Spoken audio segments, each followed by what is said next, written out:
Bonjour, bienvenue à la barque de Pierre. Aujourd'hui, nous allons expliquer pourquoi prier Marie. Dum pater familias.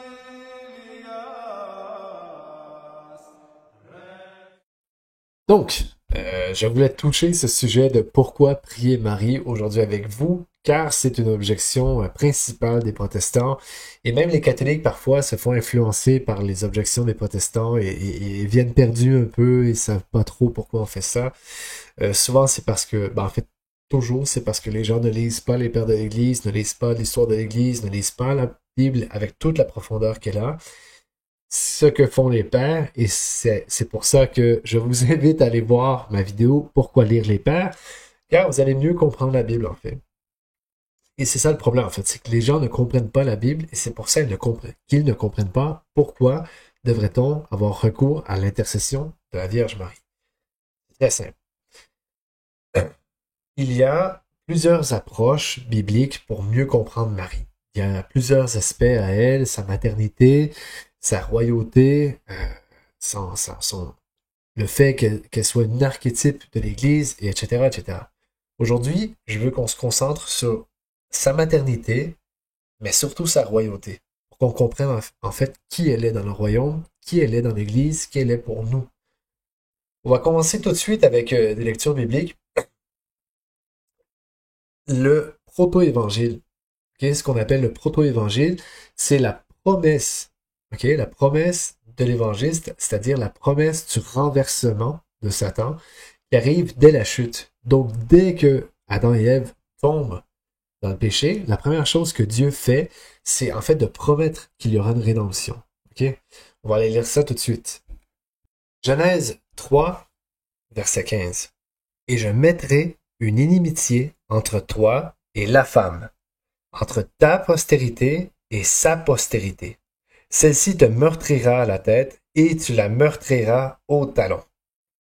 Donc, directement dans le proto-évangile, on dit il y a une femme qui meurtrira le serpent à la tête, donc la figure du diable, et il y aura une inimitié entre les deux, donc une guerre, si on veut, entre elle et lui, entre elle et sa postérité, et lui et sa postérité. Okay? Donc il y a une continuité dans tout ça, il y a deux archétypes et la descendance. Si on va maintenant à Genèse 3.20, donc dans le même chapitre un peu plus loin, Adam donna à sa femme le nom d'Ève, parce qu'elle a été la mère de tous les vivants. Donc, ce que la Bible dit, c'est que tous les hommes descendent d'Adam et Ève. Okay? Il y a une figure mystique à travers tout ça, mais il y a un côté très littéral, en fait, et je pense qu'il y a même des données scientifiques qui le supportent. Ève, qui a engendré le péché, il y a une promesse du proto-évangile qu'il y aura une rédemption pour tout ça, mais en attendant, c'est la mère charnelle de tous les hommes. Et ça, il n'y a aucune coïncidence dans la Bible, on ne dit pas de détails au hasard dans la Bible, c'est la parole de Dieu quand même. Maintenant, on va aller à l'époque des juges, okay, quelques livres plus tard. Et je vous lis deux passages, je vous explique après. Juges, chapitre 5, verset 7. Les campagnes étaient dans l'abandon en Israël, jusqu'à ce que je me sois levé, moi, Déborah, que je me sois levé, une mère en Israël. Donc là, ce que Déborah dit, c'est que justement, toutes les campagnes étaient à l'abandon. C'est-à-dire que tout le monde avait déserté, il n'y avait plus d'espoir, tout le monde était parti, jusqu'à ce que Déborah se lève et que l'espoir revienne. Okay? Je vais expliquer un peu plus ce passage-là plus tard avec le livre d'élémentation. Mais pour l'instant, allons plus loin dans le chapitre, versets 24 à 27. Béni soit entre les femmes Jaël, femme de Héber, le Cinéen, entre les troupes qui habitent sous la tente, bénie soit-elle. Il demanda de l'eau, elle donna du lait. Dans la coupe d'honneur, elle offrit le lait le plus pur. D'une main, elle saisit le pieu, et de sa droite, le marteau de l'ouvrier. Elle frappe Sisera, elle lui brise la tête, elle fracasse et transperce sa tempe. À ses pieds, il s'affaisse, il tombe, il est étendu. À ses pieds, il s'affaisse, il tombe là où il s'affaisse, là, il gît inanimé. Donc là, ce qui se passe, en fait, c'est qu'il y a une femme qui va prendre un marteau et elle va écraser la tête d'une figure de Satan qui gouverne le peuple d'Israël. Okay? Donc là, on a comme une espèce de confirmation de la prophétie du proto-évangile, de la femme avec sa descendance. Dans Juge 9, on va voir la même histoire, en fait, la même histoire. Juge 9, verset 53. Alors une femme lança sur la tête d'Abimélec un morceau de meule de moulin et lui brisa le crâne. Même histoire. Même histoire, encore une fois, et c'est dans le même livre, en fait. Avec Déborah et ensuite Jaël. Et là, ensuite, on sort une autre histoire d'une femme qui va conquérir une figure de Satan pour le royaume d'Israël. Donc, c'est pas anodin. Okay? Et toute la Bible doit être lue ensemble. On ne peut pas séparer le livre de Daniel de la Bible, on ne peut pas séparer Philémon, on ne peut pas séparer l'Apocalypse. Tout va ensemble pour mieux comprendre. Et plus on lit la Bible, plus on va comprendre tous les passages qui se passent. Et là, si on va dans Isaïe chapitre 51, versets 1 à 2, on va lire ceci. Entendez-moi, vous qui poursuivez la justice, vous qui cherchez Yahweh, considérez le rocher d'où vous avez été taillé et la carrière d'où vous avez été tiré. Considérez Abraham votre père et Sarah qui vous a enfanté, car je l'appelais quand il était seul et je l'ai béni et multiplié. Donc là, ce que Dieu nous dit en fait, c'est considérer Abraham votre père dans la foi, mais aussi Sarah qui vous a enfanté. C'est ça que la Bible nous dit. Donc, considérez la maternité. Okay? Le père est hyper important et la mère aussi. Si on va maintenant dans Matthieu, Matthieu chapitre 2, versets 16 à 18, on va lire un autre passage intéressant. Alors Hérode, voyant que les mages s'étaient joués de lui, entra dans une grande colère et envoya tuer tous les enfants qui étaient dans Bethléem et dans les environs, depuis l'âge de 2 ans et au-dessous, d'après la date qu'il connaissait exactement par les mages. Alors fut accompli l'oracle du prophète Jérémie, disant: Une voix a été entendue dans Rama, des plaintes et des cris lamentables. Rachel pleure ses enfants, et elle n'a pas voulu être consolée parce qu'ils ne sont plus. Passage hyper important, okay? C'est Jérémie 31, les prophéties de Rachel qui pleure ses enfants. Et là, Matthieu nous dit, c'est là que ça se passe en fait. C'est ce passage-là qui fait que ça s'accomplit. C'est quand même intéressant que Rachel soit morte et les gens n'ont pas l'air protestants en fait. Dans l'évangile de Matthieu, ils ne disent pas oui, mais Rachel est morte, elle ne fait rien, elle n'entend pas. Non, non. C'est pas ce qu'on dit, ok? On dit Rachel pleure ses enfants, donc elle est activement, elle voit ce qui se passe, elle se lamente et elle refuse d'être consolée parce que ses enfants ne sont plus. Donc la maternité continue d'être considérée, même des siècles après, on considère encore que Rachel est une mère de tous les enfants d'Israël, comme Ève l'était, comme Anne l'était, comme toutes les femmes vertueuses en fait dans l'Ancien Testament, mais particulièrement Sarah et Rachel ont un rôle un peu plus important. Donc, et c'est ça que Matthieu va dire en fait, c'est que Rachel pleure tous ses enfants, les enfants d'Israël. Donc on attache un lien hyper important à la maternité. Dans la Bible, c'est comme ça. C'est pas un fait anodin, ce n'est pas un simple instrument, non, c'est la mère et elle doit être honorée comme telle. Maintenant, la maternité, je vous disais tout à l'heure, il y a 2 aspects à Marie qu'on va toucher, la maternité et la royauté. Et en fait, je vous dis deux aspects, mais ils vont ensemble, ok? Ils vont ensemble. Pourquoi? Parce que c'est un office. Okay? L'office de la mère du roi, c'est la reine-mère. C'est un poste. Okay? C'est comme un poste de gouverneur qui se transmet de succession en succession. Dans l'Ancien Testament, à chaque fois qu'un roi est nommé, presque toujours, sa mère est nommée aussi comme étant la reine. Lorsque Salomon est nommé comme ayant je pense 300 femmes et 700 concubines, donc une dinguerie. Ce n'est pas ses concubines qui deviennent la reine, ce ne sont pas ses femmes qui deviennent la reine, c'est sa mère. Okay? C'est la mère de Salomon qui devient reine. On va voir le passage justement où elle devient reine. Donc, 1er des Rois, chapitre 2, versets 12 à 20. Et Salomon s'assit sur le trône de David son père, et son règne fut bien affermi. Adonias, fils de Haggith, vint trouver Bethsabée, mère de Salomon. Elle lui dit, « Viens-tu dans une intention pacifique? » Et répondit, « Oui, dans une intention pacifique. » Et il ajouta, j'ai un mot à te dire. Elle dit, parle. Et il dit, tu sais que le royaume m'appartenait et que tout Israël portait ses regards sur moi pour que je règne. Mais la royauté a été transférée et elle était donnée à mon frère parce que Yahweh lui avait destiné. Maintenant, je te demande une seule chose, ne me rejette pas. Elle lui répondit, parle.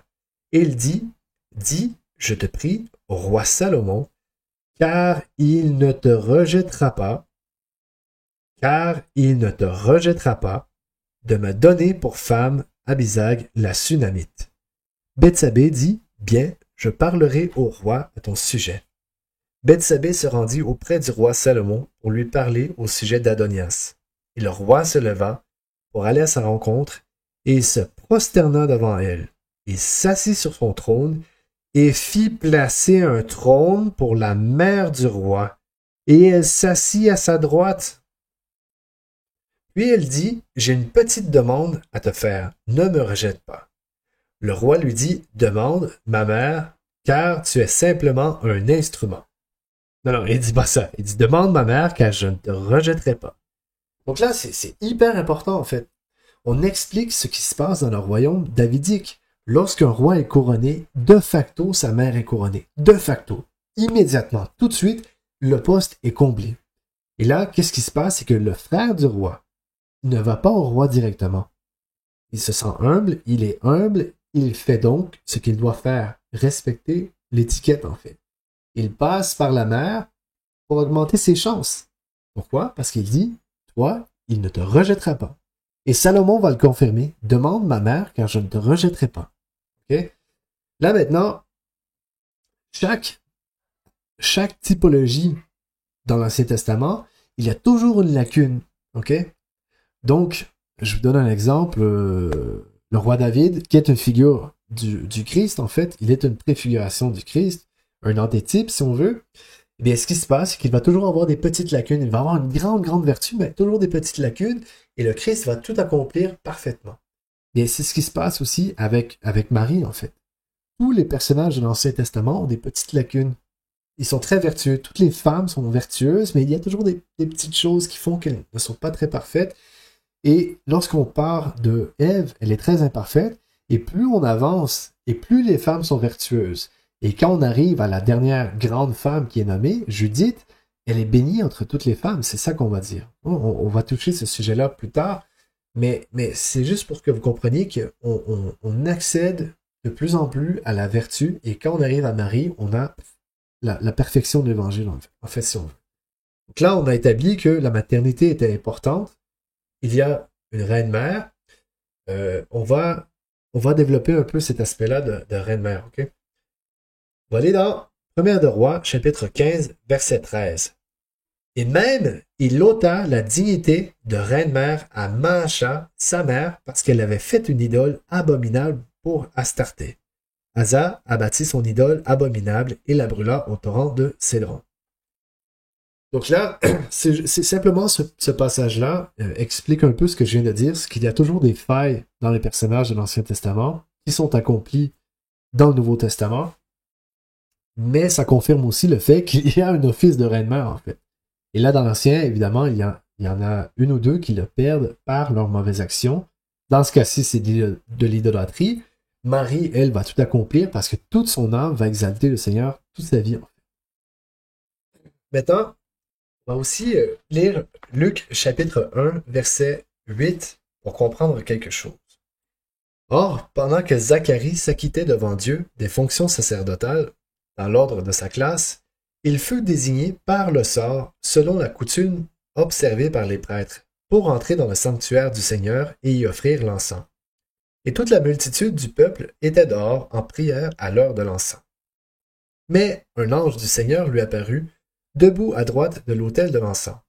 Zacharie, en le voyant, fut troublé, et la crainte le saisit. Mais l'ange lui dit, ne crains point, Zacharie, car ta prière a été exaucée. Ta femme Élisabeth te donnera un fils que tu appelleras Jean. Il sera pour toi un sujet de joie et d'allégresse, et beaucoup se réjouiront de sa naissance. Car il sera grand devant le Seigneur. Il ne boira ni vin, ni rien qui enivre, car il sera rempli de l'Esprit Saint dès le sein de sa mère. Il convertira beaucoup d'enfants d'Israël au Seigneur leur Dieu, et lui-même marchera devant lui, dans l'esprit et la puissance d'Élie, pour ramener des cœurs des pères vers les enfants et les indociles à la sagesse des justes, afin de préparer au Seigneur un peuple parfait.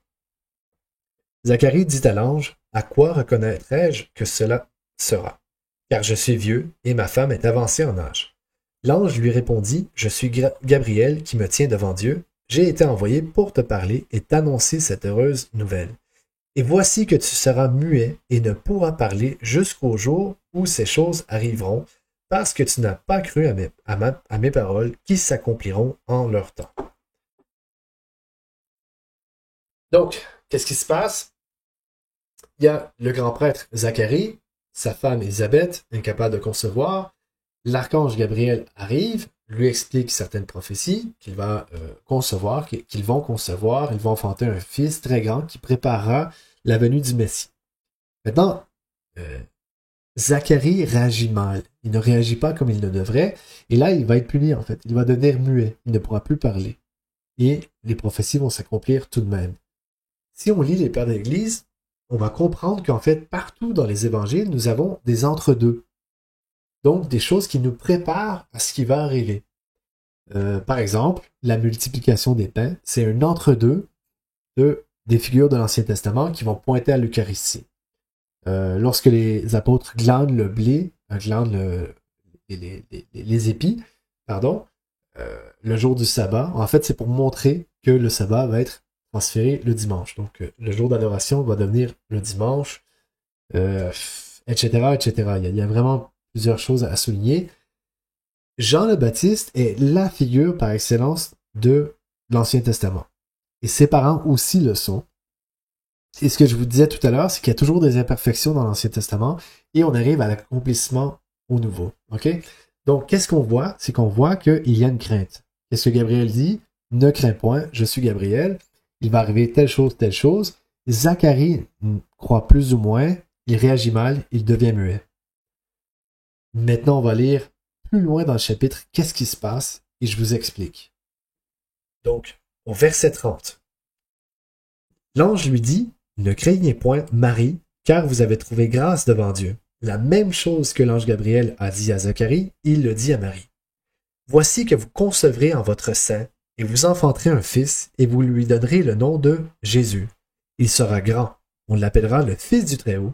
Le Seigneur Dieu lui donnera le trône de David son père, il régnera éternellement sur la maison de Jacob. » Donc là, on va plus haut que Jean le Baptiste. Okay? Donc, l'ange Gabriel, lorsqu'il parlait à Zacharie, il disait, « Votre fils sera grand, il ramènera les gens, les cœurs, vers Dieu. Il va détourner des gens de leur passion, il va préparer les voies du Seigneur. » Et là, lorsque Gabriel parle à Marie, on surenchère sur ce qu'on est en train de dire. C'est-à-dire que là, ça ne va pas juste être une préparation évangélique. Ça ne va pas être une préparation pour le Messie. Ça va être le Messie même.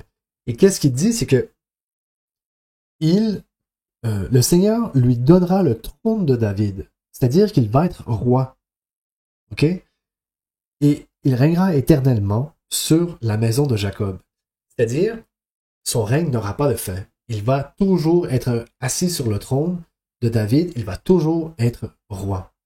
Et donc, qu'est-ce qui se passe dans l'Ancien Testament lorsqu'on assoit un roi sur son trône? Il y a tout de suite quelqu'un qui est élevé à la dignité de reine-mère. On continue. Marie dit à l'ange, « Comment cela se fera-t-il, puisque je ne connais point d'homme? » Qu'est-ce que Zacharie a dit dans l'Ancien Testament? Comment cela se fera-t-il, puisque nous sommes vieux? Marie aussi a une interrogation. L'ange lui répondit, « L'Esprit Saint viendra sur vous, et la vertu du Très-Haut vous couvrira de son ombre. C'est pourquoi l'être saint qui naîtra de vous sera appelé Fils de Dieu. Déjà, Élisabeth, votre parente, a conçu, elle aussi, un fils dans sa vieillesse, et c'est actuellement son 6e mois, à elle que l'on appelle stérile, car rien ne sera impossible à Dieu. » Marie dit alors, « Voici la servante du Seigneur, qu'il me soit fait selon votre parole. » Et l'ange la quitta. Donc là, je vous explique, Zacharie et Élisabeth sont en fait une figure de l'Ancien Testament complet. Il y a des imperfections, et là, qu'est-ce qui se passe? Parce qu'ils n'ont pas bien répondu à l'appel de Dieu, ils deviennent muets. Et c'est une figure dans l'Ancien Testament, en fait. L'ancienne alliance devient muette parce qu'elle n'a pas produit des bons fruits. Et qu'est-ce qui se passe? C'est que Dieu va accomplir la promesse de Genèse 3.15, le proto-évangile. Et j'enverrai la femme, il y aura une inimitié entre elle et Satan. C'est-à-dire que si elle est totalement le contraire de Satan, ça veut dire que c'est l'exemple la plus grande qu'il n'y a pas de vertu. C'est la femme parfaite, en fait, aux yeux du Seigneur, qui va toujours faire la volonté du Seigneur, au contraire du diable qui cherche toujours à contrecarrer ses plans. Eh bien, cette femme va toujours faire la volonté du Seigneur et elle sera la plus grande, en fait, de le royaume. Ces paroles ne sont pas anodines, celles de Luc 1. On voit souvent des pasteurs protestants dire ah, voyez, elle proclame Jésus son sauveur. Ben oui, Jésus l'a sauvé d'une façon différente à nous. Mais c'est que les pasteurs qui disent Marie n'était qu'un instrument, elle ne fait rien, on sait très peu d'elle, c'est qu'ils ne comprennent pas ce qui se passe dans la Bible. Ils ne lisent pas la Bible. Premièrement, juste le nom de Marie, c'est une dinguerie à quel point c'est chargé de sens. Marie, en syriaque, ça veut dire la dame, comme la dame royale. Et c'est justement le mot qu'on donne en hébreu à toutes les reines mères. Gabira, en hébreu, c'est reine mère. Et ce mot dame est lié à Gabira, en fait. C'est le mot qu'on lui donne, la femme forte. Et on va voir souvent ce nom-là. C'est que Marie devient la femme forte d'Israël, du vrai peuple de Dieu, nous, l'Église catholique. Elle devient la reine de l'Église catholique, autant sur terre qu'au ciel. Donc l'Église militante, souffrante au purgatoire et glorieuse au ciel, elle devient la reine de tout ça, la reine du ciel. Pour ceux qui n'ont pas compris encore tout le sens de ce qu'on vient de lire, ben, je vous invite à lire l'Ancien Testament. C'est comme ça que vous allez comprendre le Nouveau. Et c'est ça que je pense que les pasteurs protestants ne font pas, en fait. Ils ne lisent pas l'Ancien Testament, ils ne lisent pas le Nouveau à l'Ancien, à la lumière de l'Ancien. Ils ne font que donner leur interprétation. Selon moi, on en sait très peu, on ne sait pas trop, etc. Mais quand on lit l'Ancien Testament, tout devient clair. Au tout début de la vidéo, je vous avais parlé de Judith. Là, on va toucher un seul passage. Et Judith, comme tous les livres où on mentionne des femmes, donc le livre des juges avec la promesse de chasteté, etc., le vœu de célibat que Marie aussi a fait avec Joseph, tous les livres ont quelque chose qui touche Marie. Donc, Anna, par exemple, la mère de Samuel, va chanter son fameux cantique que répétera Marie transfigurée, un cantique surélevé à la dignité de l'Évangile, peu importe. Là, on va lire Judith et vous allez mieux comprendre. En fait. Judith, chapitre 13, versets 17 à 31. Louez le Seigneur notre Dieu, qui n'a point abandonné ceux qui espéraient en lui. Par moi, sa servante. Exactement ce que Marie dit. Que je suis la servante du Seigneur. Par moi, sa servante, il a accompli ses promesses de miséricorde en faveur de la maison d'Israël. Et il a tué cette nuit par ma main l'ennemi de son peuple. Donc une figure de Satan. Alors, tirant du sac la tête d'Holoferne, le roi ennemi, elle la leur montra en disant, voici la tête d'Holoferne, chef de l'armée des Assyriens, et voici le rideau sous lequel il était couché dans son ivresse, lorsque le Seigneur notre Dieu l'a frappé par la main d'une femme. Aussi vrai que le Seigneur est vivant, son ange m'a gardé à mon départ, durant mon séjour au milieu d'eux et à mon retour, et le Seigneur n'a pas permis que sa servante fût souillée. Donc elle est sans tache, elle est immaculée, avant, pendant et après. Mais il m'a rendu à vous sans aucune tache de péché, toute joyeuse de sa victoire, de ma conservation et de votre délivrance. Vous tous, chantez ses louanges, car il est bon, car sa miséricorde dure à jamais. Tous, adorant le Seigneur, lui dirent, le Seigneur t'a béni dans sa force, car par toi, il a réduit à néant tous nos ennemis. C'est-à-dire, c'est la grâce du Seigneur qui fait toutes choses. Mais toutes les grâces que le Seigneur a données à Israël, à cette époque, a passé à travers Judith. On continue.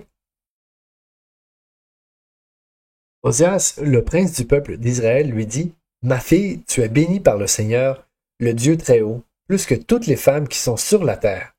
Béni soit le Seigneur, créateur du ciel et de la terre, qui a conduit ta main pour trancher la tête au plus grand de nos ennemis. Donc tu es béni entre toutes les femmes, c'est ça qu'on vient de dire.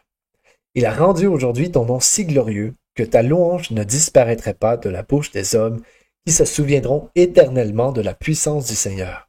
Car, en leur faveur, tu n'as pas épargné ta vie en voyant les souffrances et la détresse de ta race, mais tu nous as sauvés de la ruine en marchant dans la droiture en présence de notre Dieu. C'est exactement ça que Marie a fait. Elle a toujours marché dans la droiture et en la présence de notre Dieu. Et tout le peuple répondit, ainsi soit-il, ainsi soit-il.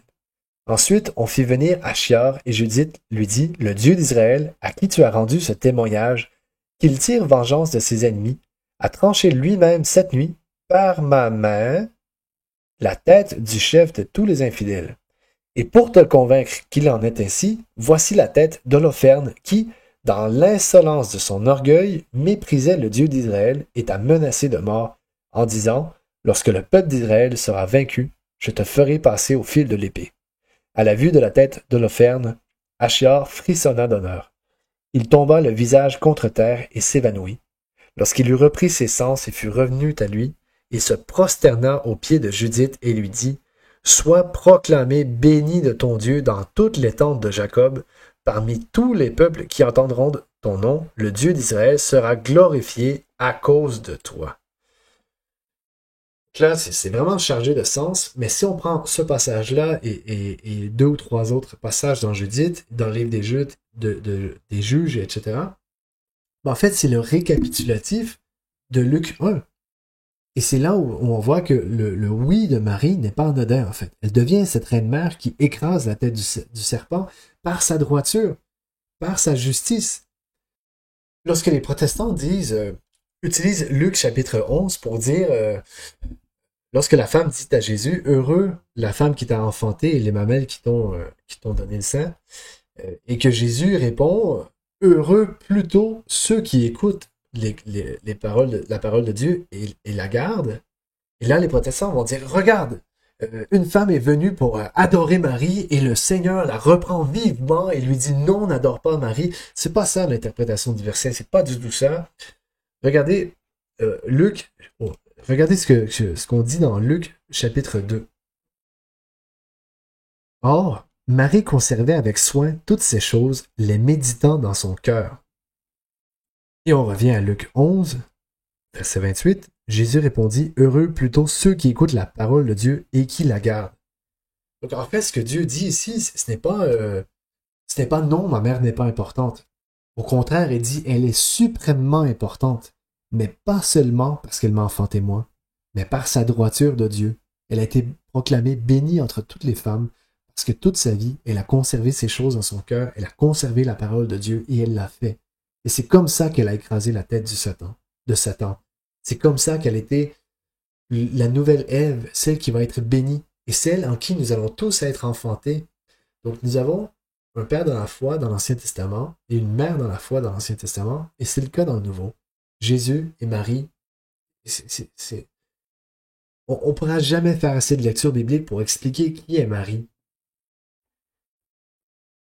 Et je conclus simplement avec ce passage d'Apocalypse 12, versets 1 à 5. Puis il parut dans le ciel un grand signe, une femme revêtue du soleil, la lune sous ses pieds, et une couronne de 12 étoiles sur sa tête. Elle était enceinte et elle criait dans le travail et les douleurs de l'enfantement. Un autre signe parut encore dans le ciel. Tout à coup, on vit un grand dragon rouge, ayant 7 têtes et 10 cornes, et sur ses têtes 7 diadèmes. De sa queue, il entraînait le tiers des étoiles du ciel, et il les jeta sur la terre. Puis le dragon se dressa devant la femme qui allait enfanter, afin de dévorer son enfant, dès qu'elle l'aurait mise au monde. Or, elle donna le jour à un enfant mâle, qui doit gouverner toutes les nations avec un sceptre de fer. Et son enfant fut enlevé auprès de Dieu et auprès de son trône. Le trône de David, en fait.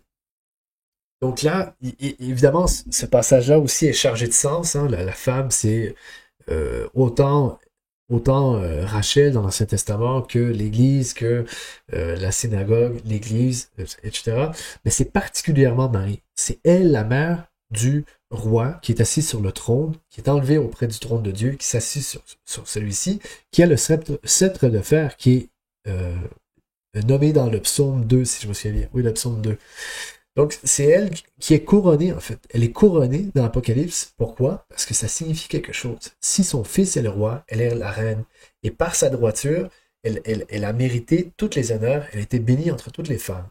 Et si la Bible nous dit la prière du juste a beaucoup de puissance, eh bien, combien de puissance a la femme la plus vertueuse de toute l'histoire?